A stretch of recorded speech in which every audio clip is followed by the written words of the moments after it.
Selamat malam pemirsa, senang sekali Perempuan Bicara malam hari ini kita siarannya untuk pertama kali dari kafe. Kenapa? Biar langsung bisa bareng sama pengunjung-pengunjung di kafe juga ya. Walaupun sedikit tadi di awal mungkin kita lihat ini temanya berat ya. Soal dianggap ada penghinaan. Ini Bang Rocky Gerung terancam masuk bui. Waduh, sudah menjadi pusat perhatian dari publik juga dibicarakan banyak pihak. Ada laporan juga sudah masuk ke polisi. Pasti para pengunjung, teman-teman pengunjung sudah baca juga beritanya. Nah, kita akan bahas malam hari ini selama 1 jam ke depan. Saya Balkis Manisang akan menemani Anda di Perempuan Bicara. Dan tentu yang bicara juga kan perempuan-perempuan gitu ya. Karena perempuan bicara. Nah, saya perkenalkan dulu ya. Yang pertama ada Prof. Husnul Maria, dosen ilmu politik Universitas Indonesia. Assalamualaikum warahmatullahi wabarakatuh. Waalaikumsalam Prof, terima kasih. Gimana, Kak Bilkis?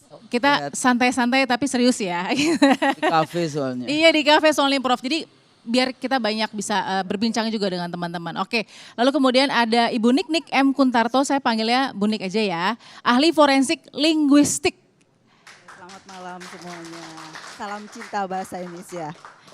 Baik, salam cinta bahasa Indonesia ya. Oke. Lalu kemudian juga ada Ibu Leli Ariane, pakar komunikasi politik UNAS, saya panggilnya Uni Leli. Selamat malam. Selamat malam Balkis. Terima Sehat kasih ya. Uni sudah hadir di sini. Oke baik, dan satu lagi ini kayaknya yang paling merah menyala ya. Ada Mbak Sheryl Tanzil, politisi PSI, apa kabar? Selamat malam Mbak Sheryl. Halo semua, thank you untuk kesempatannya diundang bisa satu forum dengan senior-senior semuanya.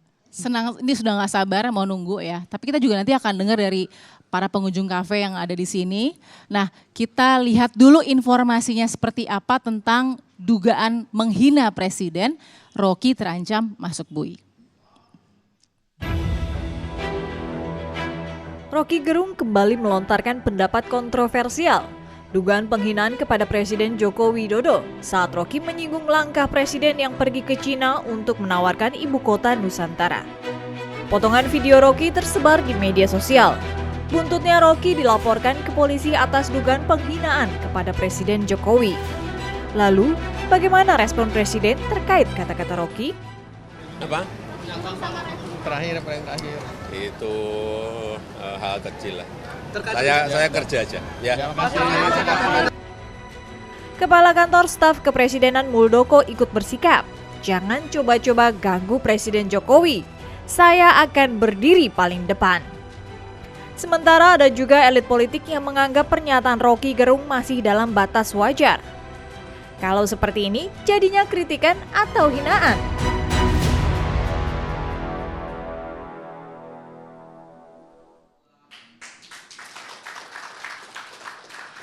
Baik, saya udah melihat ya informasi seperti ini sudah dibicarakan kira-kira berapa hari belakangan ini. Tapi saya mau dengar dari Mbak Sheryl.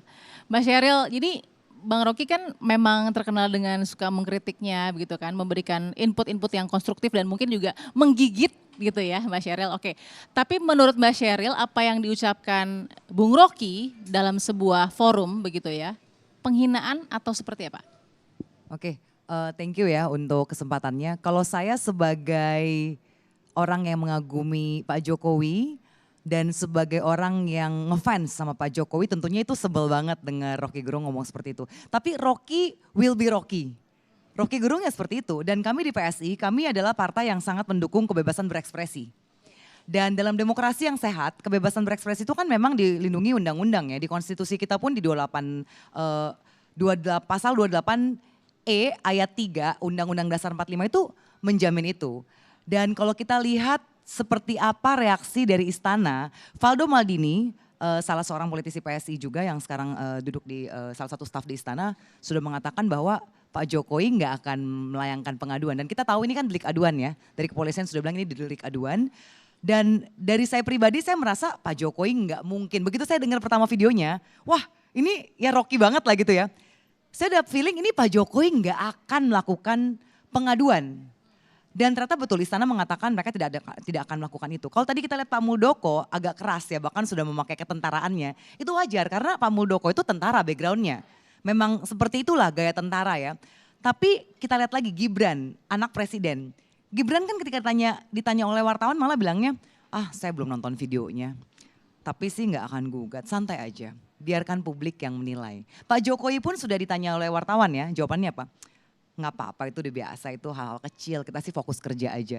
Jadi saya melihat ini menunjukkan bahwa demokrasi di Indonesia itu sudah begitu ada ruang yang besar dan kita harus menghormati ya bagaimana seorang presiden memberikan ruang yang begitu besar, tiap hari ada hinaan, cacian, makian.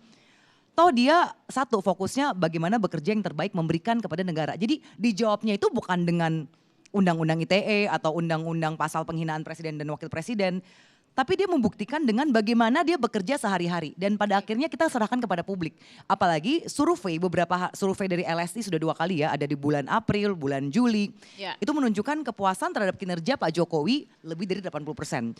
Dari SMRC juga, itu juga lebih dari 80%. Saya rasa itu sudah cukup menjawab ya. Oke. Seperti apa perkataan Rocky dan seperti apa presiden kita menunjukkan kedewasaannya dalam menjalankan demokrasi. Tapi kalau Pak Presiden, ya Pak Presiden tadi tidak melakukan pelaporan, tapi tadi ada Pak Muldoko juga yang dikatakan oleh Mbak Sheryl. Kita dengarkan ya, kira-kira reaksinya Pak Muldoko seperti apa, kita dengarkan ya.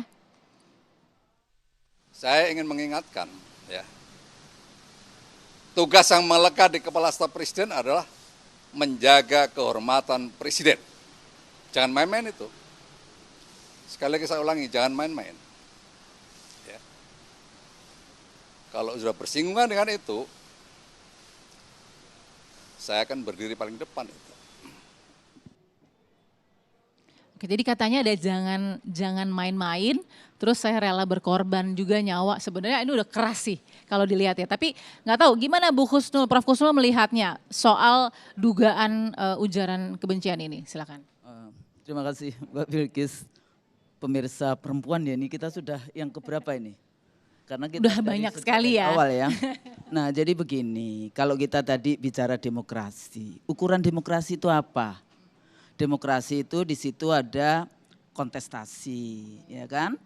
Excluding the use of force, nggak boleh menggunakan kekerasan, ya kan?